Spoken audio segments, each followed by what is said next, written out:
A perfect summer evening on the Bay of Naples. Not war. Not politics. Not the Colosseum.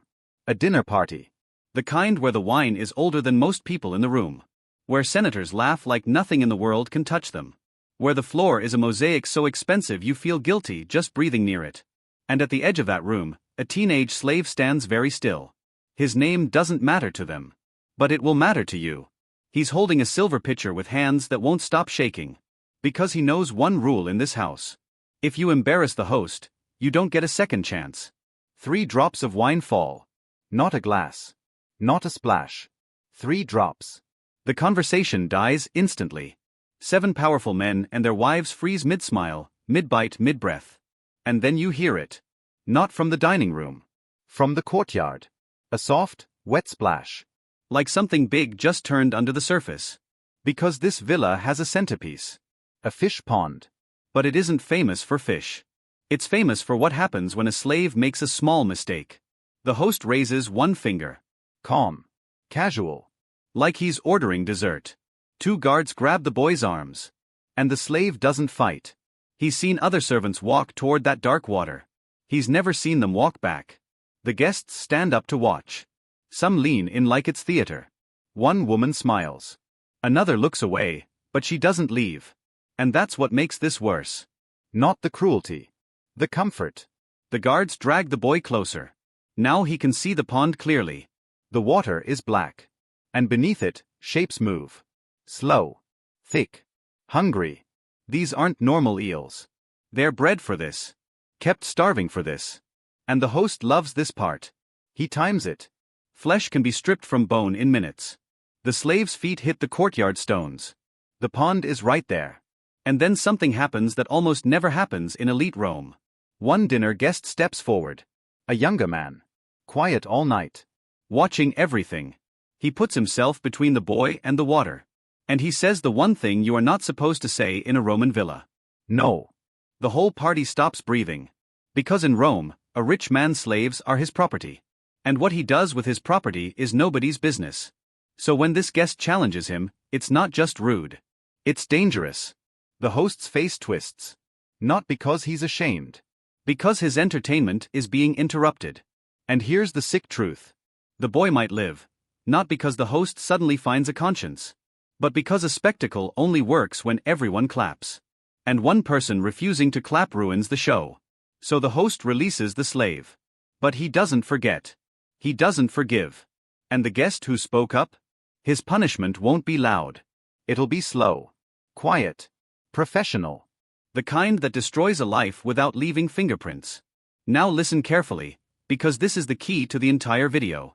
This man, this villa, this eel pond. He was not considered a monster by Roman high society. He wasn't shunned. He wasn't cancelled. He kept hosting dinners with the most powerful families in Rome. His only mistake was being too obvious about things other elites did more quietly. Tonight, I'm going to walk you through 17 horrific practices the Roman elite tried to bury. Not just mad emperors. Not just the stories you already know. The private habits of respected senators. Celebrated noblewomen. Families whose names were treated like honor itself. And we're starting where the masks come off first. The Roman dinner party. Because the moment the official meal ends, that's when the Real Rome begins. The nice part of a Roman dinner was a performance. You walk in, you compliment the house, you praise the food, you laugh at the host's jokes. Everyone plays their role. Everyone pretends this is civilization at its highest level. They even had a name for the official dinner. The cena. It was structured. Polite. Predictable. Courses arrived like clockwork. Conversations stayed appropriate. This was the Rome you're allowed to talk about in public. But the real test of the night wasn't the food. It was what happened when the plates were cleared, and nobody went home. Because then came the second part. The part they didn't write about plainly. The part guests were expected to forget by morning. The drinking party after dinner. In rich Roman homes, it had its own rules, its own signals, its own silence. And the first time you understand that silence, it hits like cold water. Because the slaves weren't just serving wine. They were watching. Every household trained them to read tiny cues. A hand placed a certain way. A glance held a second too long. A couch positioned just slightly closer. Nothing was said out loud. That was the trick. If nobody says it, nobody can be accused of it. And everyone gets to keep their honor the next morning. In other words, it was a system built for deniability. Writers from that time leave clues like footprints in ash. They talk about senators arriving with their wives, and leaving with other arrangements. They hint at noblewomen who seem perfectly respectable, until the third round of wine.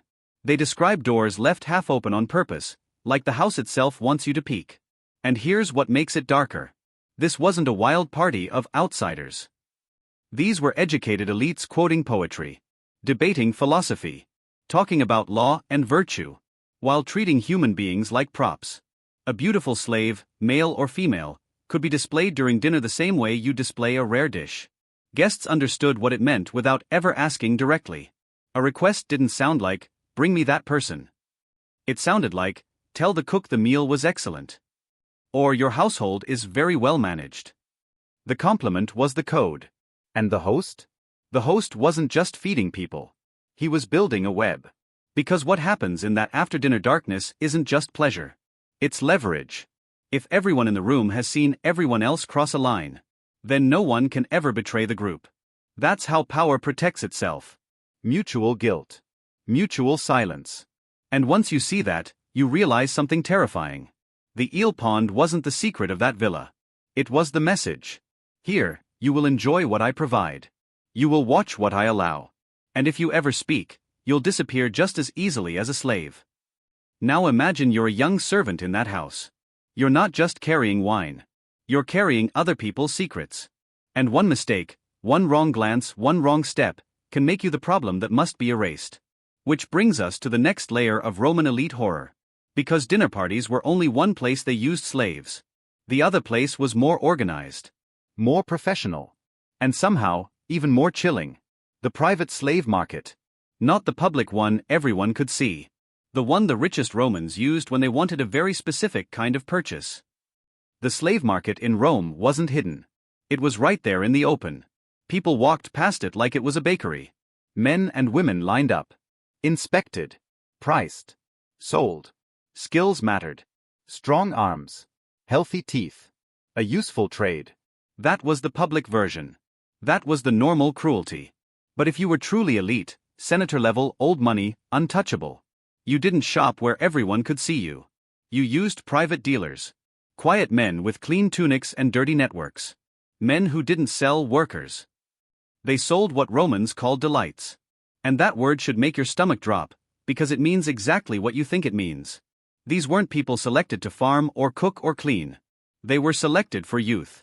For beauty. For a specific look. A specific voice. A specific kind of obedience. And they were prepared. Not educated like a child. Trained like a product. We know this because fragments survive: legal disputes, business records, bitter letters. Enough to show a system that worked like a luxury industry. Agents across the Mediterranean would look for promising children. They'd buy them young. Then send them to training houses, private facilities, where they learned how to please wealthy clients. And here's the part that makes it feel modern in the worst way. The rich didn't just pay for the person. They paid for the customization. In those private showrooms, buyers were encouraged to inspect Closely. Thoroughly. The sources don't describe every detail, because even Romans had limits on what they'd put in writing. But the meaning is obvious. These children had no rights. No refusal. No escape. And the prices? A farm worker might cost the equivalent of a few thousand units of Roman money. But a trained, beautiful youth? The cost could be 100 times higher. No one spends that kind of money for someone to mop a floor. Now here's where the story turns from horrifying to sickening. Because youth doesn't last. Beauty fades. So what happens when the delight grows older? Sometimes they were resold, cheaper each year, like a tool losing value. Sometimes they were freed, not as kindness, but as disposal. Sometimes they simply vanish from the record. And if you're wondering, vanished how? That's the point. Rome's elite made sure you wouldn't be able to prove it. But there was an even darker pipeline feeding this private market. A supply source that wasn't a war conquest, or a pirate raid, or a foreign prison. It was Roman families themselves. Because elite Romans had a legal right that sounds small when you first hear it. Until you understand what it created. A father could reject a newborn. A baby could be left outside. They called it exposure. And yes, it was legal. If the child was a girl. If the child was born unwanted. If the child had a visible disability. If the family simply didn't feel like paying for another mouth. They could place the infant somewhere, walk away, and let fate handle the rest. And fate often meant slave traders. Because the people who ran the private dealers? They knew exactly where exposed babies ended up. They had collectors. They had routes. They had buyers waiting years in advance. So an infant abandoned by a wealthy family could grow up, trained, branded by experience, stripped of identity, and be sold back into the homes of the same social class that abandoned them. And once you see that circle, you realize. This wasn't chaos. It was a machine. A machine that turned unwanted children into luxury property. And there's an ancient legal story that feels like a nightmare you can't wake up from. A woman, years after exposing her baby, sees a young woman being sold. She recognizes her. Her own daughter. And she tries to claim her. You'd think a Roman court might, even for a second, hesitate. But the ruling was simple. She had no rights. Because she abandoned the child was now merchandise. And if that doesn't chill you, the next part will. Because once you understand how easily Romans could discard life, you're ready to understand how easily they could end it on purpose. In elite Rome, death wasn't always a sword or a public execution. Sometimes it was dinner. Sometimes it was a cup. Sometimes it was a kiss goodnight. Because the Roman elite didn't just buy people. They poisoned each other. If you were rich in Rome, you didn't fear the poor. You feared your own table. Because in elite households, poison wasn't some rare, spooky weapon. It was part of the lifestyle. They kept toxic substances around like we keep cleaning products. Rat poison. Pest control. Medicine that could heal in one dose, and kill in the next. So when a wealthy Roman suddenly got sick, nobody asked, "What illness is this?" They asked, "Who did it?" And that's not exaggeration. Roman writers talk like poisoning was an expectation, not a scandal. A powerful man coughs at dinner. A servant's eyes flicker. A wife pours the wine herself. And suddenly every smile in the room feels fake. Here's why it worked so well. Poison doesn't need strength. It doesn't need an army. It doesn't need a public fight. It needs access. And the Roman elite were surrounded by access. Food testers became normal in the richest homes. Cups were guarded. Kitchen slaves were watched like prisoners. And even then, people still died. Because poisoning in Rome wasn't just one person acting alone. It was networks. Specialists. Suppliers. Intermediaries. People who knew exactly which plant, which mineral, which mixture would do what. Something slow, so the victim fades. Something fast, so the victim chokes.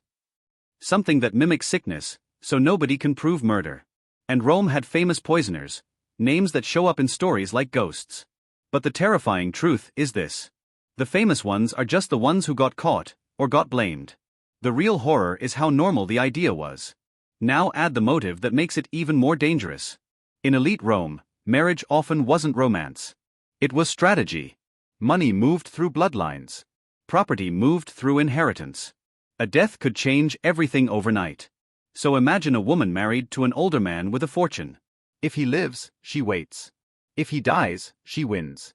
And Roman satire, comedy written for audiences, jokes about wives poisoning husbands like it's a known pattern. That only works if people recognize it. But it wasn't just wives. Children could benefit. Rivals could benefit. Business partners could benefit. And here's the ugly part no one likes saying out loud. Slaves were used as test subjects. If someone wanted to get the dose right, they didn't experiment on themselves. They experimented on property. A little in the drink. Watch what happens. Adjust. Because a poison that kills too fast raises suspicion. A poison that kills too slow risks recovery. In a world like that, even love becomes suspicious. Someone brings you soup when you're sick. They look concerned. They sit close. They touch your forehead. And you can't fully relax, because your brain is whispering. Is this care or timing? Now zoom out. Poisoning wasn't only personal. It could be political. A witness fails to show up. A rival withdraws from an election due to illness. A man with enemies dies in his sleep after a feast. And nobody can prove anything. Because the Roman elite understood something that still works today. The cleanest crime is the one that looks like nature. But poison wasn't the worst thing they did inside their homes. Not even close. Because poison is quiet. And what comes next was loud. But hidden behind closed doors, protected by a law that gave elite men almost unlimited power. Power over their households. Power over bodies. Power to punish, for discipline, for anger, or for fun. And archaeologists have found rooms in Roman villas that hint at what happened there. Hooks in walls. Drains in floors. Spaces built to keep sound from traveling. Not for storage. Not for comfort. For suffering. In the next part, we go inside those rooms. And you'll see why the eel pond was just the public version of something far worse. Rome loved laws. They carved them into stone. They quoted them like scripture. But inside an elite household, one law mattered more than all the others. The head of the house ruled. Over the family. Over the servants. Over the slaves. And for slaves, there was no court to run to. No outside help. No protection. If a senator decided you deserved pain, then pain was the rule. Most people imagine Roman cruelty as public: whips, chains, arenas. But the most terrifying violence often happened in private. Because private violence has witnesses who can't speak. And it has spectators who can leave with clean reputations. Roman writers sometimes hint at it without saying it plainly. A guest visits a friend's villa and hears screaming from another wing of the house. The host smiles and says it's domestic matters. The guest doesn't push. No one stands up.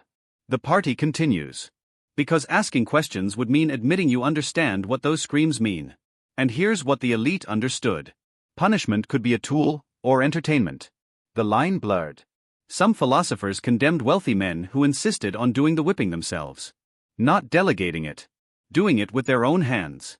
That condemnation tells you the practice existed. It wasn't rare enough to be shocking. It was common enough to be a type of person.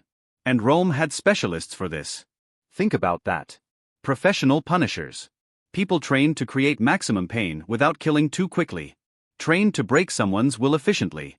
Trained to leave the victim alive, because living victims can be punished again. They moved between houses like contractors. A skill you hire. And elite women weren't always above it. Satirists describe noble women supervising punishments with intense interest. Ordering the method. Watching the result. Even when the writing is exaggerated for effect, it's built on recognition. People laughed because they knew the type.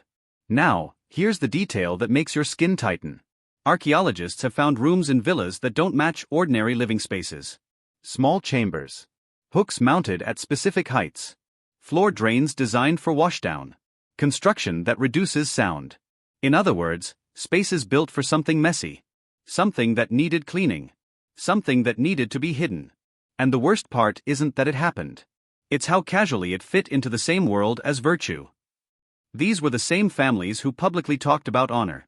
The same senators who voted on morality. The same matrons praised for being proper. They could discuss philosophy in the morning. And order torture at night. Without feeling a contradiction. Because the system told them slaves were not fully human. So cruelty didn't count as cruelty. It counted as management. But there's one moment when Roman elite secrets start leaking into the light. Not through moral outrage. Through scandal. Because sometimes the elite didn't just punish slaves. Sometimes they crossed lines that made even other Romans panic. And that's where religion enters the story. Not the clean, public religion with temples and processions. The secret religion. The midnight rituals where people swore oaths not to speak. Where rules dissolved. Where identity blurred. Mystery cults. And when the Roman state tried to crush one of them, the accusations were so extreme that the Senate responded like it was facing an invasion. In the next part, we're going into those secret ceremonies. And why the elites kept running back to them, even when the punishment could be death. Public Rome was all marble and sunlight. But the elite had another Rome. A Rome that only existed at night. They called them mystery cults, secret religious groups with private initiations. And the first rule was simple. You do not talk about what happens inside. Not to your spouse. Not to your friends. Not even in a letter. Because the oath wasn't just social. It was supposed to be supernatural. Break it, and the gods punish you. But here's what's interesting. Even with all that secrecy, fragments still leaked out. Not full descriptions. Not step 1, step 2. Just enough to make you realize these rituals weren't quiet prayers. They were experiences. All-night ceremonies. Hidden chambers. Scenes described in rumors like people were still shaking when they repeated them. And one cult in particular terrified the Roman state. The cult of Bacchus, Dionysus, the god of wine and frenzy. In 186 BC, Rome cracked down hard. Not a warning. Not a fine. A purge. Because the accusations weren't just weird religion. They were claims of nighttime gatherings where normal rules collapsed. Where men and women mixed in ways Roman society tried to control. Where status blurred, citizen and slave, elite and poor. Where people were pressured, threatened, even blackmailed. And when the Senate heard what was allegedly happening in those ceremonies, they treated it like a threat to the entire social order. Which tells you something important. Rome didn't ban the cult because it was harmless. They banned it because it was powerful. It created loyalty that wasn't controlled by the state. It created secrets people would kill to protect. And it created a space where elites could do things they could never admit in daylight. The purge was brutal. Many died. So you'd think that would end it. But it didn't. Mystery cults didn't disappear. They evolved. They got quieter. More selective. More protected. And that's where the Roman elite came in. Because if you're rich, secrecy is easier. If you're a senator's wife, doors open. If you're connected to power, people look away. The cults that survived attracted exactly the kind of people who could survive scandal. And some cults became fashionable among the elite. Isis. Mithras. Cybele. Foreign gods brought into Rome like exotic luxuries. What did the rituals involve? We don't have full scripts, but we have enough hints. Initiation that felt like dying and being reborn. Sensory effects that made people believe they had seen the gods. Isolation, darkness, chanting, hidden rooms. Archaeologists have found temples with strange layouts, tight corridors, inner chambers designed for controlled experiences. Places that aren't built for public crowds. They're built for small groups. For secrecy. And then there are residues, traces suggesting intoxicants, smoke, substances that could alter perception. Not proof of one exact method every time. But enough to say, these weren't casual gatherings. They were engineered. And here's the twist. Mystery cults weren't only spiritual. They were social glue. If two powerful people share a secret initiation, they share a bond. A bond stronger than politics. Because politics can change. But secrets? Secrets last. A senator and a merchant who'd been through the same ritual could trust each other in a different way. Not because they were good men. Because they were mutually exposed. Now, hold on to that. Because the Roman elite didn't just seek secret rituals for the thrill. They also sought something else the state tried to control. Desire. And there was one low-status group in Rome that created obsession among noblewomen so intense it became a public joke. Gladiators. Men who were technically nobody. And yet could make the highest women in Rome risk everything. In the next part, we're going straight into the scandal that Roman writers couldn't stop talking about. Why elite women chased gladiators like celebrities. And what happened when husbands found out. Gladiators were supposed to be disposable. That was the point. They were slaves, prisoners, criminals, men the system marked for violence. And yet Rome turned them into stars. Their names spread through the city. Their faces appeared in graffiti. People argued over them like sports fans. And then the elite did something Rome pretended never happened. Elite women wanted them. Not as a distant fantasy. As lovers. Roman writers talk about this with a special kind of panic, like the idea alone threatens the whole social ladder. Because in Rome, an elite woman wasn't just a person. She was a symbol. A family's reputation. A political alliance. A pure bloodline that justified wealth. So when a noblewoman chose a gladiator, it wasn't just an affair. It was humiliation. It was rebellion. It was, to Roman men, almost worse than death. Satirists describe matrons sneaking out to gladiator schools. Watching training like it's a private show. Paying for access through intermediaries. And the school owners? They weren't shocked. They were businessmen. A famous fighter could earn money in the arena. And earn even more in the shadows. You can still see the obsession preserved on walls. At Pompeii, graffiti calls certain gladiators heartthrobs. Men who make girls sigh. Names written like prayer. And when you read that, you realize something. This wasn't a one-time scandal. It was a known pattern. Known enough that poets could mock it and audiences would nod. But here's where it turns from spicy gossip to real danger. Because in Rome, a child born in marriage legally belonged to the husband. Even if everyone suspected the truth. So imagine a senator raising a child that doesn't look like him. A child that carries a quiet insult every time people stare a second too long. He can't openly accuse his wife without destroying his own honor. But he can punish. And some did. Ancient stories describe husbands catching wives with gladiators and reacting with violence, killing the gladiator, sometimes killing the wife. Then going to court and claiming they had the right to defend their honor. And often, Rome agreed. Because Rome didn't protect women from powerful husbands. It protected powerful husbands from shame. So why would women take that risk? Because gladiators represented something elite men did not. Danger. Physical power. A kind of raw fame. A man who bleeds for applause. And in a society where elite life is controlled by rules and appearances, that kind of man feels like an escape hatch. But here's the deeper reason this mattered. Gladiator obsession shows you how unstable Roman morality really was. Publicly, Rome preached discipline, modesty, order. Privately, even the most respectable homes were full of hunger. And that hunger didn't stay in villas. It spilled into public spaces too. Places where bodies were visible. Where social classes mixed. Where people could meet without an invitation. The Roman baths. They weren't just where you got clean. They were where secrets got made. And the baths had something the dinner party didn't. Anonymity. In the next part, we go into the steam, the crowded halls, the private rooms you could rent by the hour. And why emperors tried to control bath behavior, and failed.